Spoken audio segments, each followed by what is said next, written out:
ಪಾಕಿಸ್ತಾನದ ಜೊತೆಗಿನ ಸಂಘರ್ಷದ ಹೊತ್ತಲೇ ಆತ್ಮನಿರ್ಭರ ಭಾರತದಡಿ ಭಾರತ ಭಾರ್ಗವ ಅಸ್ತ್ರ ಅಭಿವೃದ್ಧಿಯನ್ನು ಪಡಿಸಿದೆ. ಒಡಿಶಾದ ಗೋಪಾಲಪುರದಲ್ಲಿ ನಡೆದ ಪರೀಕ್ಷೆ ಯಶಸ್ವಿಯಾಗಿದೆ. ಏನಿದು ಭಾರ್ಗವ ಅಸ್ತ್ರ ನೋಡೋಣ.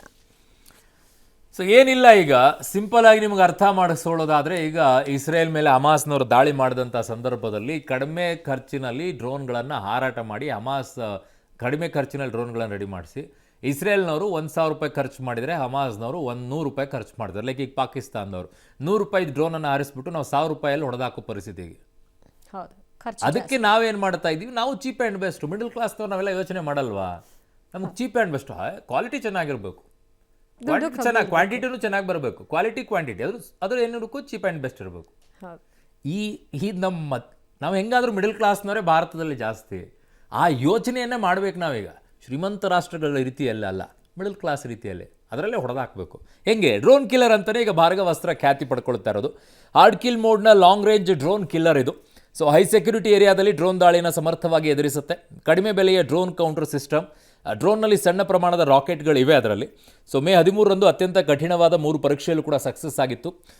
2 ಸೆಕೆಂಡ್ಗಳಲ್ಲಿ 2 ರಾಕೆಟನ್ನು ಉಡಾಯಿಸೋಕೆ ಯಶಸ್ವಿಯಾಗಿದೆ. 2 ಸೆಕೆಂಡ್ನಲ್ಲಿ 2 ರಾಕೆಟ್ ಅಂತಂದರೆ 60 ಸೆಕೆಂಡ್ನಲ್ಲಿ 60 ರಾಕೆಟ್ ಹೋಗುತ್ತೆ. ಸೊ ಸೋಲಾರ್ ಡಿಫೆನ್ಸ್ ಮತ್ತು ಏರೋಸ್ಪೇಸ್ ಲಿಮಿಟೆಡ್ ಅಭಿವೃದ್ಧಿಯನ್ನು ಪಡಿಸಿರುವಂಥದ್ದು ಇದು.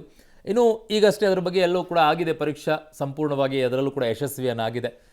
ಇನ್ನು ಏನೇನಿದೆ, ಅದರದ್ದು ಶಕ್ತಿ ಯಾವ ರೀತಿಯಾಗಿದೆ, ಎಲ್ಲವೂ ಡೀಟೇಲ್ಸ್ಗಳು ಬರಬೇಕಾಗುತ್ತೆ. ಅಷ್ಟು ಬೇಗ ಭಾರತ ಬಿಟ್ಕೊಡೋದಿಲ್ಲ ಅದನ್ನು. ಇನ್ನು ಬಹಳಷ್ಟು ಶಕ್ತಿಶಾಲಿ ಆಗಿರುತ್ತೆ ಅದು. ನಮಗೆ ಮೇಲ್ಗಡೆಗಷ್ಟೇ ಏನಿದೆ ಅನ್ನೋದು ಅಷ್ಟೇ ಗೊತ್ತಾಗಿರುತ್ತೆ. ಅದ್ರ ಟೆಕ್ನಾಲಜಿ ಹೇಗೆ, ಏನು, ಎತ್ತ, ಅದನ್ನು ಯಾವುದು ಬಿಟ್ಕೊಡಬಾರ್ದು. ಹೈಲೈಟ್ಸ್ ಅಷ್ಟೇ, ಜಸ್ಟ್ ಹೈಲೈಟ್ಸ್ ಇದು ನೋಡ್ಕೊಳ್ಳಿ, ಹುಷಾರ್ ಅಷ್ಟೇ ಅಂತ ಹೇಳ್ಬೇಕು. ಹಂಗೆ ಇನ್ನು ಆಪರೇಷನ್ ಸಿಂಧೂರ ಸೇನಾ ಕಾರ್ಯಾಚರಣೆಯಲ್ಲಿ ಮೇಕ್ ಇನ್ ಇಂಡಿಯಾ ಶೈನ್ ಆಗಿದೆ. ಕಾಲ್ಕೆರೆದು ಬಂದ ಪಾಕಿಸ್ತಾನಕ್ಕೆ ಭಾರತದ ದೇಶಿ ಅಸ್ತ್ರಗಳಾದ ಆಕಾಶ ಕ್ಷಿಪಣಿ, ಬ್ರಹ್ಮೋಸ್ ಸೂಪರ್ಸಾನಿಕ್ ಮಿಸೈಲ್ಗಳು ಪಾಠ ಕಲಿಸಿವೆ. ಚೀನಾ, ಟರ್ಕಿ ನಿರ್ಮಿತ ಕ್ಷಿಪಣಿ ಡ್ರೋನ್ಗಳನ್ನು ಛಿದ್ರ ಮಾಡಿದ್ವು. ಭಾರತದ ಪರಾಕ್ರಮಕ್ಕೆ ಪಾಕ್ ಜೊತೆಗೆ ಇಡೀ ವಿಶ್ವವೇ ಬೆಕ್ಕಸಬೆರಗಾಗಿದೆ. ಹೀಗಾಗಿ ಭಾರತ ಸ್ವದೇಶಿಯಾಗಿ ಉತ್ಪಾದಿಸುವ ಶಸ್ತ್ರಾಸ್ತ್ರಗಳಿಗೆ ಸಿಕ್ಕಾಪಟ್ಟೆ ಬೇಡಿಕೆ ಬಂದಿದೆ. ಹೀಗಾಗಿ ಮೇಕ್ ಇನ್ ಇಂಡಿಯಾ ವ್ಯಾಪಾರ ವಿಸ್ತರಣೆ ಆಗ್ತಾ ಇದೆ. ಇದಾಗಬೇಕಾಗಿತ್ತು ಭಾರತಕ್ಕೆ. ಯಾಕೆ ಅಂತಂದರೆ, ಹಿಂದೆ ಭಾರತ ಇಡೀ ಪ್ರಪಂಚದಲ್ಲಿ ನಂಬರ್ 1 ಇತ್ತು ಶಸ್ತ್ರಾಸ್ತ್ರಗಳ ಖರೀದಿಯನ್ನು ಮಾಡುವ ವಿಚಾರದಲ್ಲಿ, ಖರೀದಿಯನ್ನು ಮಾಡೋದರಲ್ಲಿ. ಆದರೆ ಇವತ್ತು ಮಾರಾಟ ಮಾಡೋಕೆ ಹಂತಕ್ಕೆ ಬರ್ತಾ ಇದ್ದೀವಿ ಅಂತಂದರೆ ಅದ್ಭುತ ಅಲ್ವಾ? ಆತ್ಮನಿರ್ಭರ್, ಮೇಕ್ ಇನ್ ಇಂಡಿಯಾ ಈ ವಿಚಾರದಲ್ಲಿ ಒತ್ತನ್ನು ಆರಂಭದಿಂದಲೂ ಕೊಡುವಂಥ ಕೆಲಸ, ಖರೀದಿ ಮಾಡೋದನ್ನು ಬಿಟ್ಟು ನಾವು ಒತ್ತನ್ನು ಕೊಡೋ ಕೆಲಸ ಫ್ರಮ್ ದ ಬಿಗಿನಿಂಗಿಂದ ಮಾಡ್ಕೊಂಡು ಬಂದಿದ್ದಿದ್ರೆ ಹೆಂಗಿರ್ತಾ ಇತ್ತು ಇವತ್ತು ದೇಶ. ಇರಲಿ, ತೊಂದರೆ ಇಲ್ಲ, ಲೇಟ್ ಆದರೂ ಲೇಟೆಸ್ಟ್ ಆಗಿ ಅಂತ ಹೇಳ್ತಾರಲ್ಲ, ಹಂಗೆ ಇದೆ. ಸೊ ಬೇರೆ ದೇಶಗಳಲ್ಲಿ ಭಾರತದ ರಕ್ಷಣಾ ಸಾಮಗ್ರಿಗಳಿಗೆ ಫುಲ್ ಡಿಮ್ಯಾಂಡ್ ಇದೆ. ಕಾರಣ ನಮ್ಮ ಶಕ್ತಿ ಏನು ಅನ್ನೋದನ್ನು ಈಗ ಪ್ರೂವ್ ಮಾಡಿ ತೋರಿಸಿದ್ದೀವಿ. ಪಾಕಿಸ್ತಾನದ ಜೊತೆಗೆ ನಡೆದಿರುವಂಥ ಈ ಕಾಳಗದಲ್ಲಿ ಏನಾಯಿತೋ ಬಿಡ್ತೋ ಬೇರೆ, ಆದರೆ ಭಾರತದ ಡಿಫೆನ್ಸ್ ಸಿಸ್ಟಮ್ ಬಗ್ಗೆ ಈಗ ಪ್ರಪಂಚದಾದ್ಯಂತ ಬೇಡಿಕೆಗಳು ಬರೋಕ್ಕೆ ಶುರು ಆಗಿರೋದು. ಆ ಮಾರ್ಕೆಟ್ ಓಪನ್ ಆಗ್ತಾ ಇದೆ ಡಿಫೆನ್ಸ್ ಸೆಕ್ಟರ್. ಅದು ಭಾರತಕ್ಕೆ ಒಂದು ದೊಡ್ಡ ರೀತಿಯಲ್ಲಿ ಲಾಭವನ್ನೇ ತಂದುಕೊಡುತ್ತೆ, ದೊಡ್ಡದಾಗಿ ಲಾಭ ತಂದುಕೊಡುತ್ತೆ, ಸಣ್ಣ ಪ್ರಮಾಣ ಅಲ್ಲ ಡಿಫೆನ್ಸ್ ಸಿಸ್ಟಮಲ್ಲಿ.